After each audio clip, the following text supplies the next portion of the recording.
Satu kali tepuk pramuka. Oke. Terakhir ya. Dua kali tepuk pramuka. Assalamualaikum warahmatullahi wabarakatuh. Waalaikumsalam warahmatullahi wabarakatuh. Tapi sebelum memulai pelajaran, kakak mau pemanasan sama kalian dulu.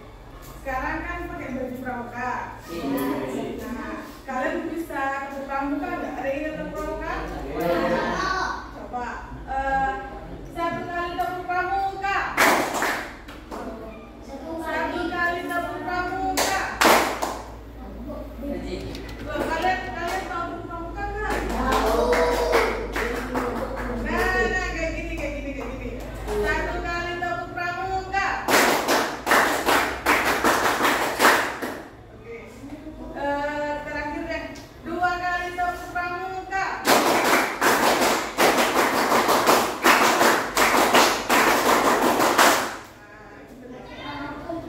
Sudah tahu sekarang akan mempelajari tentang apa? Tentang apa? Nah, buka bukunya halaman 57. Halaman 57.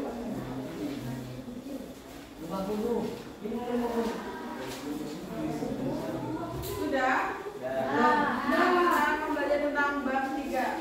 Selanjutnya. Nah, tujuan mempelajari bab 3 ini yang pertama yaitu untuk pengertian praksara, yang kedua yaitu mengidentifikasikan praksara di Indonesia, yang ketiga yaitu mendefinisikan, dan yang terakhir yaitu menjelaskan. Nah, jadi kalau menurut sejarah, manusia itu tidak kutub sampai di suatu negara, tapi ada asal usulnya juga. Nah, di sini setelah kalian akan mempelajari praksara ini, kalian akan prasejarah ini kalian akan mengetahui apa itu prasejarah, bagaimana asal usulnya, apa sih alat dulu yang nenek moyang kita pakai. Selanjutnya yaitu nanti ini dibagi menjadi 4. Yang pertama, prosesi masa praksara. Yang kedua, perkembangan masa prasejarah. Yang ketiga yaitu peninggalan masa prasejarah, dan yang keempat yaitu nenek moyang bangsa Indonesia. Jadi itu dari datangnya sampai berkembang hingga menjadi manusia modern. Nah, di sini yang pertama yaitu pengertian prasejarah. Ada yang membacakan? Zaman praksara, masyarakat kepulauan Indonesia mulai mengembangkan tulisan praksara dengan mengenal tulisan ketika Abad ke-5 Masehi. Zaman praksara diasingkan sebagai zaman ketika manusia belum mengenal tulisan atau belum ada temuan tulisan. Zaman yang juga disebut Mirlea, Mir tidak tulisan, zaman manusia tidak mengenal tulisan. Nah, jadi dapat dipahami bahwasanya zaman prasejarah itu ketika manusia masih belum mengenal tulisan. Nah, biasanya itu zaman setelahnya itu kayak masa kerajaan, terus presidenan dan lain sebagainya. Nah, di sini ada prosesi masa prasejarah. Yang pertama, berdasarkan geologi, bumi terbentuk kurang lebih 250 juta tahun dengan secara bertahap atau berangsur-angsur. Yang pertama yaitu Azaitum, ketika manusia masih belum ada atau belum adanya tanda-tanda kehidupan. Yang kedua yaitu Paleozoikum, sudah mulai ada tanda-tanda kehidupan. Dan yang ketiga yaitu Mesozoikum, kehidupan bumi semakin berkembang. Dan yang terakhir yaitu Mesozoikum, dibagi dua yaitu Tersier dan juga Kuarter. Itu ada di bukunya di nomor 2 yang B. Selanjutnya yaitu berdasarkan corak kehidupan. Nah, dari corak kehidupan ini manusia itu sudah mulai tahu bagaimana mereka mencari makan untuk melangsungkan hidupannya. Yang pertama yaitu masa apa yang pertama? Berburu dan mengumpulkan makanan. Yang kedua yaitu masa Ya. Yang ketiga yaitu masa Perundaian. Nah, kalau berdasarkan alat kehidupan itu dibagi dua, yaitu zaman batu dan zaman logam. Zaman batu itu merupakan zaman ketika alat-alat semua dari batu. Kalau logam berarti dari besi. Iya, dari logam. Contohnya yaitu tembaga, perunggu, dan besi. Di sini ada nilai-nilai budaya dan masa prasejarah di Indonesia. Itu ada di bukuannya, tapi sama kayak pembahasan barusan, jadi skip. Yang terakhir yaitu nenek moyang bangsa Indonesia. Ada yang banyak dikerasin.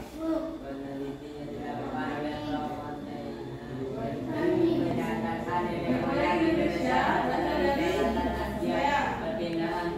terjadi tahun 1500 yaitu awal dari Cina Selatan. Lalu pindah Vietnam sehingga Asia disebut Indonesia yaitu bangsa Melayu.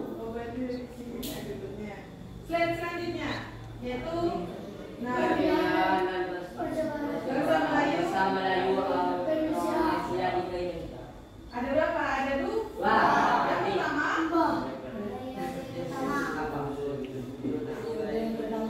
Yang pertama yaitu apa SM itu? Sebelum Masehi. Sebut Proto Melayu. Sebelum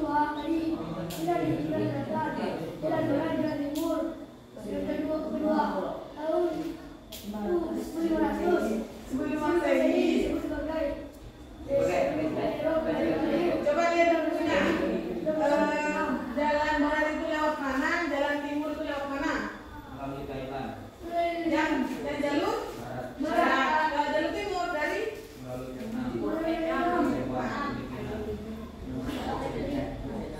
Nah, ini tradisi masyarakat Indonesia pada zaman praksara, dan buku kalian tuh dibagi menjadi 2 peneliti. Dan setiap peneliti tugasnya dibagi menjadi 10. Nah, selanjutnya kakak bakalan nampilin video.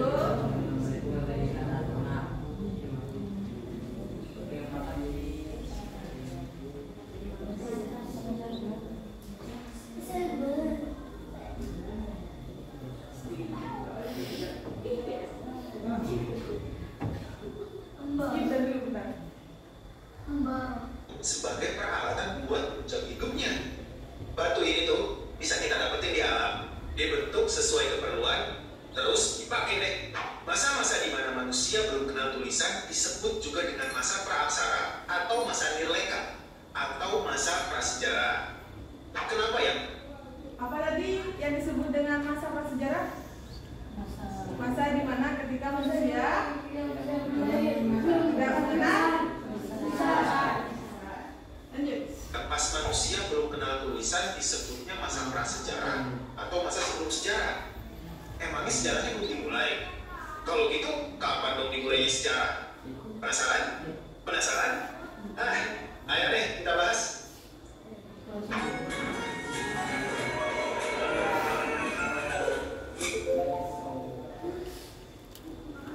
Masa sejarah suatu bangsa dimulai ketika bangsa itu sudah mengenal tulisan. Jadi, dimulainya masa sejarah suatu bangsa bisa beda-beda. Contohnya nih, tulisan tertua di dunia itu adalah tulisan Apu yang dicintai sama bangsa Sumeria di Mesopotamia. Tulisan itu udah digunakan sejak 3000 tahun sebelum Masehi loh. Kalau Indonesia kira-kira kapan ya? Nah, sebelum kita ngomongin masa sejarah atau masa aksara di Indonesia, kita tuh harus belajar dulu tentang masa prasejarahnya atau masa praaksara. Ingat kan, kalau lagi belajar sejarah, lebih baik secara kronologis. Nah, di Indonesia sendiri, masa praaksara terbagi jadi 2 zaman. Zaman batu dan zaman logam. Kenapa disebut zaman batu dan zaman logam ya? Di zaman batu, manusia pakai peralatan dari batu buat menunjang hidupnya. Walaupun peralatan mereka masih sederhana atau kasar, tapi itu udah cukup buat memenuhi kebutuhannya. Nah, seiring berjalannya waktu,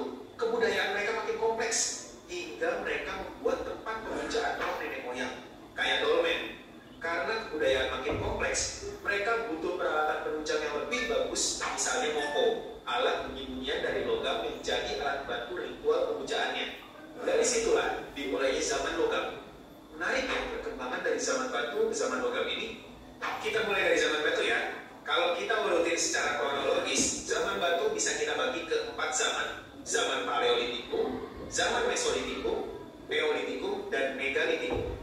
Zaman Paleolitikum berlangsung dari 50.000 sampai 10.000 tahun sebelum Masehi. Waktu itu, di wilayah Nusantara, kita bisa nemuin beberapa jenis manusia purba. Ada Pithecanthropus paleojavanicus, Pithecanthropus erectus, dan Homo erectus yang ditemuin di 3 daerah. Ada juga Homo wajakensis di Tulungagung, Jawa Timur, Homo floresiensis di Pulau Flores, dan Homo soloensis di Pulau Jawa. Nah, mereka ini hidupnya di dekat sungai. Kenapa ya? Karena di zaman itu manusia hidup dengan cara berburu dan mengumpulkan makanan. Makanan-makanan itu banyak ditemui di sekitar sungai. Di masa ini mereka menggantungkan hidupnya pada alam. Jadi, kalau sumber makanannya udah habis, ya mereka bakal pindah ke tempat lain. Nah, cara hidup yang berpindah-pindah ini disebut dengan nomaden. Kira-kira manusia purba di zaman Paleolitik pakai apa yang buat berburu dan mengolah hasil buruan? Apa yang maksud dengan nomaden? Tadi nomaden. Berpindah-pindah tempat. Nah, kenapa orang dulu hidupnya tinggal di pinggir sungai?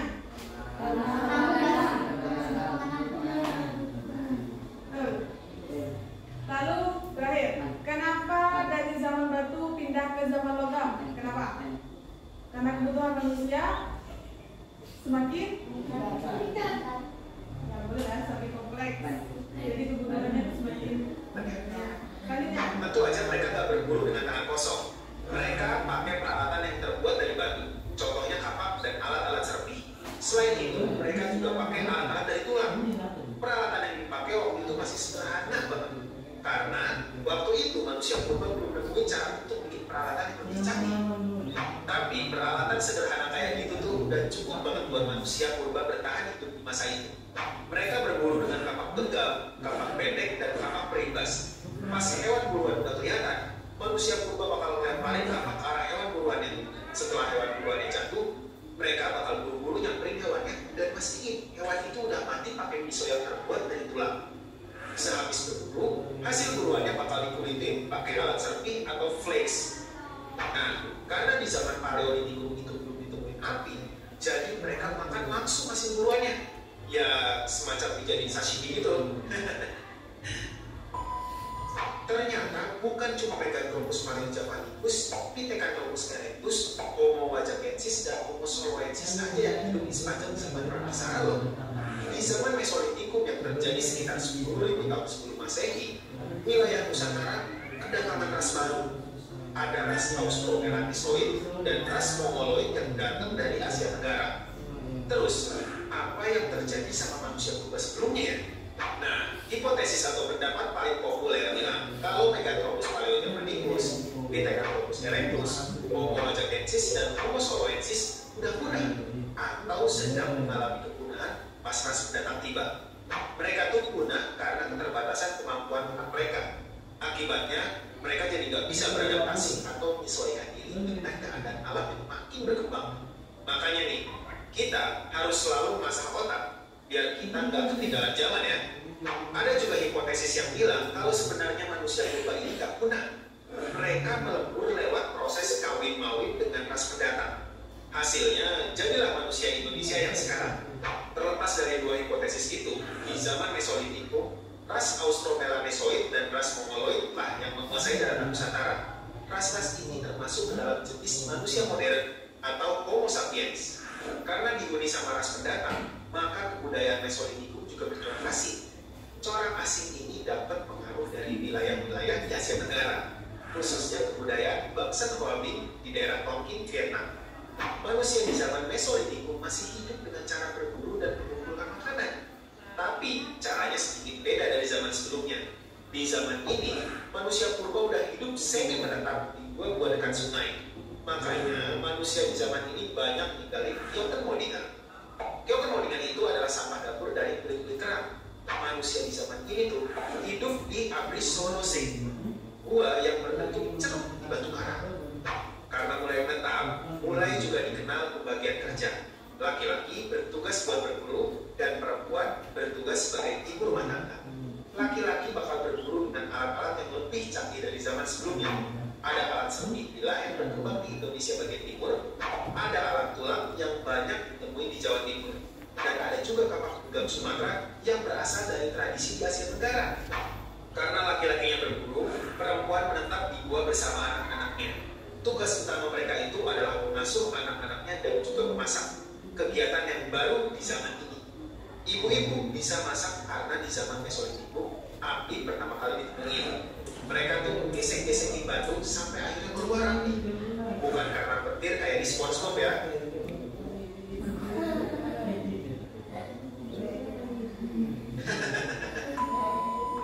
Api ini punya peran penting loh. Selain buat masak hasil buruan, di dalam gua, api dipakai untuk menghangatkan tubuh di malam hari.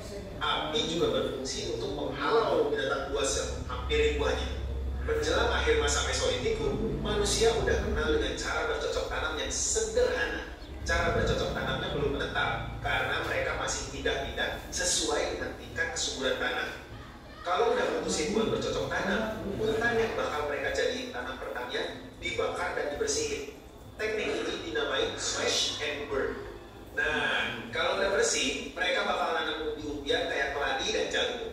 Keladi dan jagung mereka nikmatin sepanjang tahun sampai kira-kira tanahnya udah nggak subur lagi. Setelah itu mereka bakal nyari tempat baru buat bercocok tanam lagi. Nah, di masa ini juga manusia mulai kenal sistem kepercayaan yang paling awal. Selama tinggal di gua-gua, manusia mulai melukis di dinding gua dengan cap tangan mereka. Salah satu contohnya itu adalah lukisan di Leang Metakele di Taman Prasejarah Leang-Leang, Maros, Sulawesi Selatan. Mereka meyakini lukisan ini sebagai simbol kekuatan atau perlindungan dari gangguan roh-roh jahat. Kalau dicap tangan jarinya itu nggak lengkap, diperkirain itu tuh ungkapan berkabung manusia di zaman itu. Oke teman-teman, di video ini kita udah belajar tentang masa praksara atau masa prasejarah. Masa prasejarah sendiri kebagi jadi dua zaman, zaman batu dan zaman logam. Di zaman batu kebagi lagi jadi 4 zaman, Paleolitikum, Mesolitikum, Neolitikum, dan Megalitikum. Di video ini kita udah belajar dua masa besar di zaman batu. Pertama, kita udah belajar tentang masa Paleolitikum. Di masa ini, manusia hidup secara nomaden dengan alat-alat sederhana dari batu dan tulang. Kedua, kita udah belajar tentang masa Mesolitikum. Di sini, manusia udah lebih canggih. Mereka menetap di gua, bercocok tanam, punya alat-alat yang jauh lebih canggih, dan yang lebih penting, mereka udah nemuin api. Di video selanjutnya, kita bakal move on ke dua zaman batu berikutnya, masa Neolitikum dan Megalitikum. Kira-kira di dua zaman itu, manusia udah secanggih apa ya? Kalau kamu udah penasaran, bisa langsung lanjut ke video berikutnya. Tapi kalau masih pengen ulang lagi video ini, kamu bisa klik timestamp yang ada di bawah video ini ya. Sampai jumpa di video selanjutnya. Dan nah, tadi kan masa praksara itu dibagi menjadi dua, yaitu zaman batu dan logam. Zaman batu dibagi menjadi yang pertama. Ada bukunya apa yang pertama?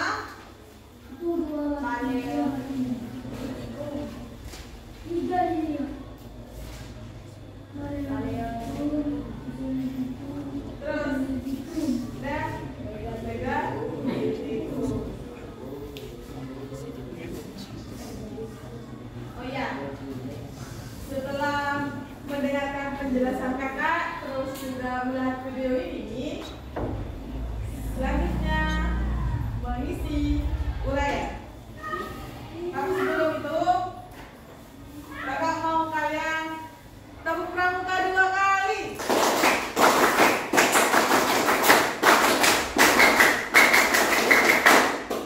Oke. Kumpulkan semua kan? Iya.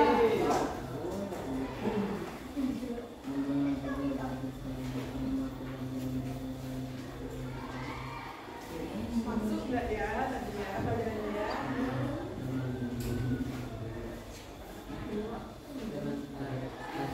Siapa yang mau uraian? Kamu di bawah?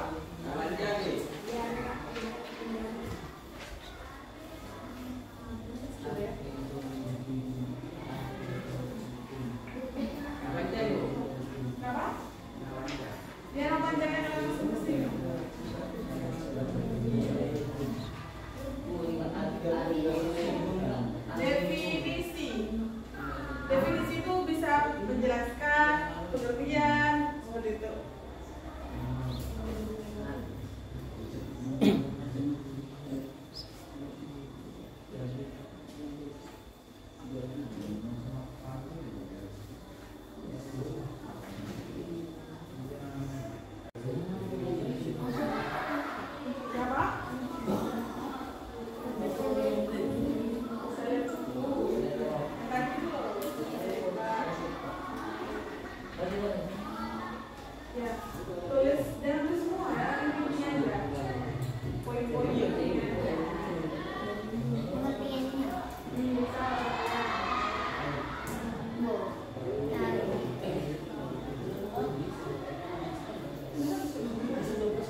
lanjutkan. Sudah?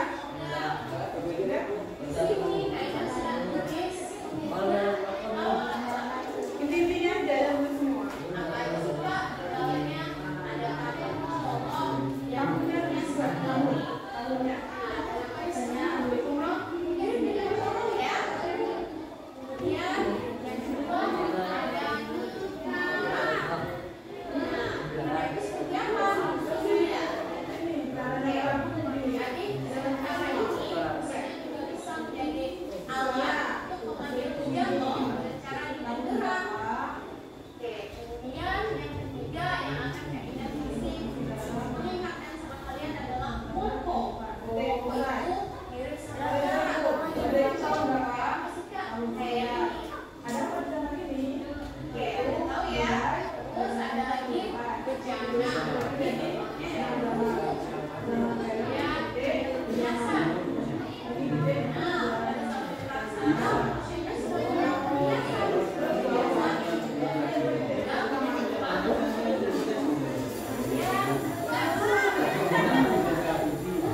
Nah, sebelum itu kakak tutup dulu. Di dinas